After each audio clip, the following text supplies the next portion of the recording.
तो कुछ भी करने की कोशिश की धर्म के रास्ते पे चलते हुए। मैं क्या कर रही थी? मैं कोई गलत काम नहीं कर रही थी, मैं चोरी चकारी नहीं कर रही थी, मैं लूटपाट नहीं कर रही थी, मैं बलात्कार नहीं कर रही थी। लेकिन मैं जो भी धर्म के रास्ते पे आगे बढ़ने के लिए कर रही थी उसे बार बार रोका गया, मेरा मनोबल बार बार तोड़ा गया। जिनको लगता है कि महाकुंभ से अभी तक मैंने धर्म को धंधा बना के करोड़ों रुपए छाप लिए, मैं आज बहुत उधारी में हूँ। मैं चोरी चकारी नहीं कर रही थी, लूटपाट नहीं कर रही थी, बलात्कार नहीं कर रही थी, लेकिन धर्म के रास्ते पर चलते हुए जो भी कर रही थी उसे बार बार रोका गया, मेरा मनोबल बार बार तोड़ा गया। अब आप धर्म अपने पास रखिए, मैं सीता नहीं हूँ। ये बयान है महाकुंभ 2025 से चर्चा में आई हर्षा रिछारिया का। प्रयागराज महाकुंभ 2025 आस्था, अखाड़ों, साधु संतों और सनातन परंपराओं का महासंगम। इसी विराट धार्मिक आयोजन के बीच एक नाम अचानक सुर्खियों में आ गया, हर्षा रिछारिया। मॉडल, एंकर और सोशल मीडिया इन्फ्लुएंसर रही हर्षा जब निरंजनी अखाड़े की पेशवाई में साध्वी वेश में रथ पर नजर आए तो कुछ लोगों ने के लिए यह आस्था का नया चेहरा था, तो कुछ के लिए सवालों की शुरुआत। और अब ठीक 1 साल बाद वही हर्षा एक वीडियो में यह ऐलान करती दिखती है कि वह धर्म के रास्ते से हट रही है। और इस फैसले के पीछे है विरोध, मानसिक दबाव, चरित्र हनन और लगातार दी गई अग्नि परीक्षाएं। ऐसे में क्या है हर्षा रिछारिया के वीडियो के पीछे की सच्चाई और इससे पहले कब कब चर्चा में आई हर्षा, जानेंगे इस वीडियो के जरिए। नमस्कार, मैं दिशा अटवाल और आप देखना शुरू कर चुके हैं नवभारत लाइव।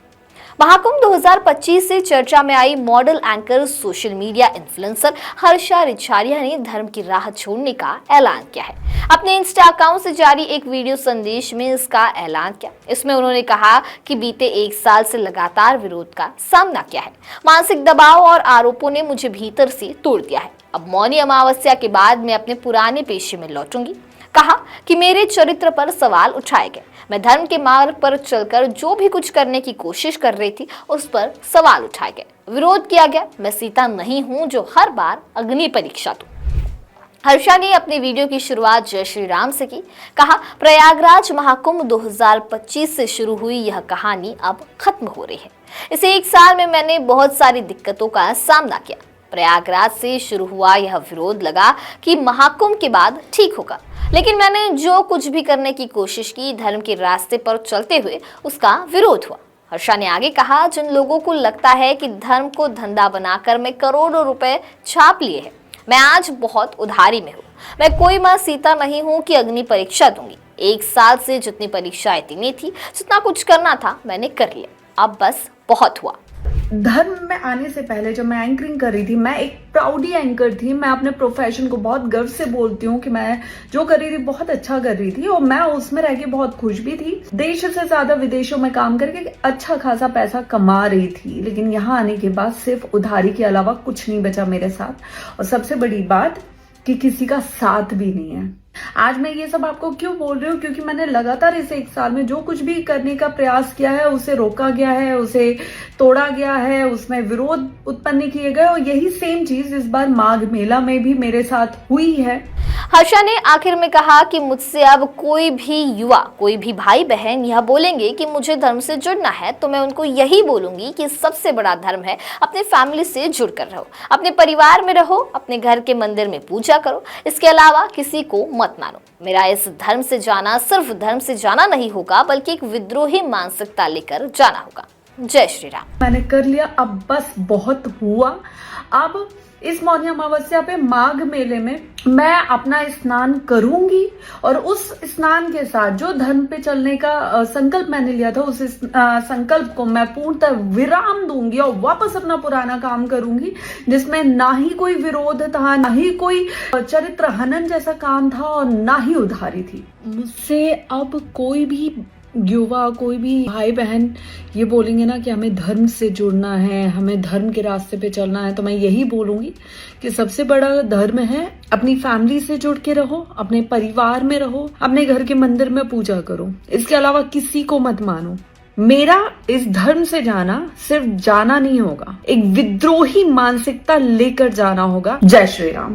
बता दें कि हर्षा इन दिनों प्रयागराज के माघ मेले में मौजूद है और इस बार अपने भाई दीपक के साथ आई है। महाकुंभ के निरंजनी अखाड़े की पेशवाई के दौरान साध्वी वेशभूषा में रथ पर नजर आने के बाद हर्षा अचानक सुर्खियों में आई थी। Model, anchor, social media influencer रही हर्षा के साध्वी रूप पर संत समाज के एक वर्ग ने आपत्ति जताई थी। विवाद बढ़ने पर उन्होंने महाकुंभ बीच में ही छोड़ दिया था। इसके बाद 14 अप्रैल से वृंदावन से पदयात्रा शुरू की थी, जिसका समापन 21 अप्रैल को संभल में हुआ था। हर्षा ने हिंदू समाज के लिए काम करने की बात कही थी। हर्षा मूल रूप से झांसी की रहने वाली है। उनके पिता दिनेश बस कंडक्टर और मां किरण बुटीक चलाती है। उनका परिवार वर्तमान में भोपाल में रह रहा है। हर्षा संन्यास का रास्ता अपनाने के बाद उत्तराखंड में निवास कर रही थी। वह आचार्य महामंडलेश्वर स्वामी कैलाशनंद गिरी की शिष्या रही है। महाकुंभ से पहले इंस्टाग्राम पर उनकी करीब 6 लाख फॉलोअर्स थे। 14 जनवरी 2025 को एक ही दिन में यह संख्या 10 लाख के पार पहुंच गई थी। महाकुंभ समाप्त होते होते उनके फॉलोअर्स 15 लाख हो गए और फिलहाल यह आंकड़ा करीब 17 लाख के आसपास है। कब कब चर्चा में आई? साधु संतों ने इस वजह से निशाने पर लिया। महाकुंभ 2025 में श्री पंचायती अखाड़ा निरंजनी के आचार्य महामंडलेश्वर कैलाशनंद गिरी के रथ पर सवार होने की वजह से भी हर्षा चर्चा में। हर्षा रिचार्या को जहां कुछ साधु संतों ने निशाने पर लिया, वहीं 16 जनवरी को अखिल भारतीय अखाड़ा परिषद के अध्यक्ष महंत रविंद्र पुरी ने उनका समर्थन किया। हर्षा को उत्तराखंड की बेटी बताया, तब कहा कि उन्हें सन्यासी बनना है या शादी करनी है या फिर जीवन में कुछ और करना है तो फैसले उन्हीं के लिए जाएंगे। किसी और को उसके जीवन के बारे में टिप्पणी करने का अधिकार नहीं है। महाकुंभ से जाने का फैसला टाला। महाकुंभ 2025 के दौरान ही जनवरी में हर्षा रिचार्या ने प्रयागराज से जाने का फैसला ले लिया था, लेकिन बाद में उन्होंने महाकुंभ छोड़कर नहीं जाने का ऐलान किया। कहा कि वे पूरे 45 दिन तक मेला क्षेत्रों में रहेंगी और साधु संतों की सेवा करेंगी। उन्होंने यह फैसला निरंजनी अखाड़े में अखिल भारतीय अखाड़ा परिषद के अध्यक्ष रविंद्र पुरी से आशीर्वाद लेने के बाद लिया। इस दौरान रविंद्र पुरी महाराज को पिता तुल्य बताया था। कहा था कि उनके ही कहने पर उन्होंने महाकुंभ न छोड़ने का फैसला लिया। दोस्त ने उठाए थे सवाल। महाकुंभ के दौरान हर्षा हमेशा चर्चा में रही। इस बीच 24 जनवरी को हर्षा के करीबी मित्र बताए जा रहे दीपक सारस्वत के कुछ दावों ने संन्यास पर सवाल उठाए। ग्वालियर निवासी दीपक अचानक कुंभ में पहुंचे। दीपक का कहना था कि हर्षा इस पूरे प्लेटफॉर्म का इस्तेमाल कर रही है। वह खुद को सनातनी बताकर बिग बॉस या फिर किसी बड़े सीरियल या फिल्म में काम करने के लिए खुद को फेमस कर रही है। सनातन की अलख जगाने संभल पहुंची। महाकुंभ के बाद भी हर्षा काफी सक्रिय रही। 16 मार्च 2025 को वे संभल पहुंची। विश्व हिंदू परिषद के कार्यालय में सनातनी भाई बहनों को तिलक किया और मिठाई खिलाई। तब हर्षा रिचार्या ने कहा था कि यहाँ इतने तीर्थ है जो हमें अब पता चले हैं। अब भी संभल के बारे में जिन्हें पता नहीं है उनको हम यहाँ की जानकारी पहुंचाएंगे, बताएंगे कि संभल क्या है और यह कहाँ है। बहरहाल हर्षा का वीडियो फिलहाल चर्चा का विषय बना हुआ है। इस बारे में आपकी क्या राय है, हमें कमेंट सेक्शन में जरूर बताइए। वीडियो पसंद आया होगा तो इसे लाइक और शेयर करना ना भूलें और ऐसे ही तमाम अपडेट से जुड़े रहने के लिए बने रहिए नव भारत लाइव के साथ।